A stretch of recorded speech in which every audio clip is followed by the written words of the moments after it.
Next. अस्सलाम वालेकुम doctor वालेकुम साहब। सलाम। खणी हेॾे था अचो। बाबा नालो छा आहे? शेर दिल। उमिरि घणी आहे? 28 29 30। 28 29 30। प्यार कॾहिं कयव?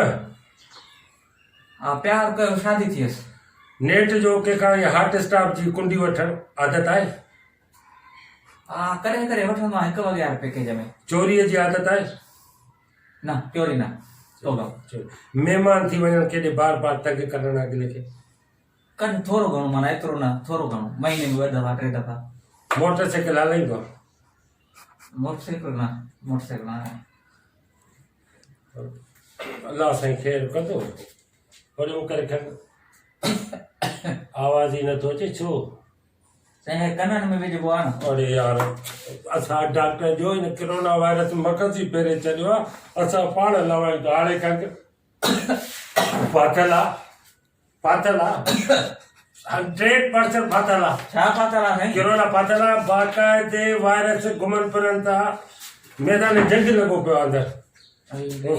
बाबा मुंहिंजा सदोरा आला हयाती ॾेई शेरदिल भाउ, नालो शेरदिल थी न? हा वाह। बाबा हाणे ॻाल्हि ॿुध, कुझु एहतियात आहे, कुझु इलाज आहे, परहेज तोखे करणी आहे। हयाती इलाज आहे, कामयाब शफ़ा मां ॾींदोमांइ।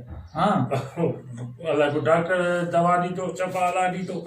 बाक़ी हाणे ॻाल्हि ॿुध, हिन शख़्स इलाज माना मुंहिंजो कयो, परहेज कयईं। हिन वक़्तु कीअं ॻाढ़ो गठू लॻो पियो आहे, हर घर में मौजूदु आहे, छड़ो हिन परहेज जे करे। हिन साईं तव्हांजो इलाज कयो? हा मां हिन जो इलाज कयो, ठीकु आहे न? हाणे हुनजे करे तूं जो इलाज जे लाइ कुझु परहेज आहे उहो मुंहिंजो ॿुधो। हा बाबा हिकिड़ी ॻाल्हि इहा आहे त तोखे त पहिरीं ॻाल्हि त डूश जी ज़रूरत न आहे। इहो ॿिए दफ़े साईं कोरोना में डूश छा जो? केॾी महिल मूड थी सघे थो। हे तोखे जेका मोशननि जी आहे इहा ज़रूरत न आहे। हे त डिटो मुंहिंजी शेव कंदो आहे, हिते रखी छॾी आहे हुन छोरी बि। हाणे बाबा ॻाल्हि ॿुधो, चांवर जी मानी, कणिक जी मानी, जूअर जी मानी, चांवर पाण ख़ुदि, इहे टोटल तुंहिंजा बंदि, ठीकु? उन खां पोइ जेकॾहिं गोश्त में अचे थो त गोश्त वॾो नंढो गोश्त, मुर्गी, मच्छी ऐं बारबेक्यू, तिका, बूटियूं जेके बि अचनि था उहे उन्हनि में तुंहिंजा गोश्त टोटल बंदि।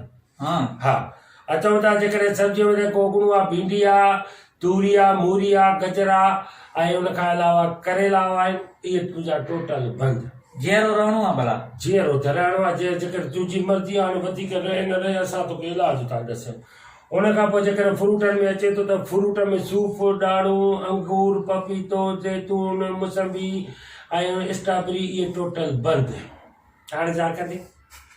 पाणी। पाणी वेरी गुड। पाणी तुंहिंजो टोटल बंदि आहे। गरम पाणी बि बंदि आहे, थधो पाणी बि बंदि आहे ऐं उन खां अलावा तुंहिंजी ग्रीन टी, खंड पत्ती टोटल बंदि। अरे भाई खावां छा? हवा, ठीकु आहे? हवा खाईंदे रखोला ते तूं बसि ठीकु ठाक थी वेंदे। हे वञी हुनखे टोकरे फ्री जमा कर, ठीकु आहे? Okay next.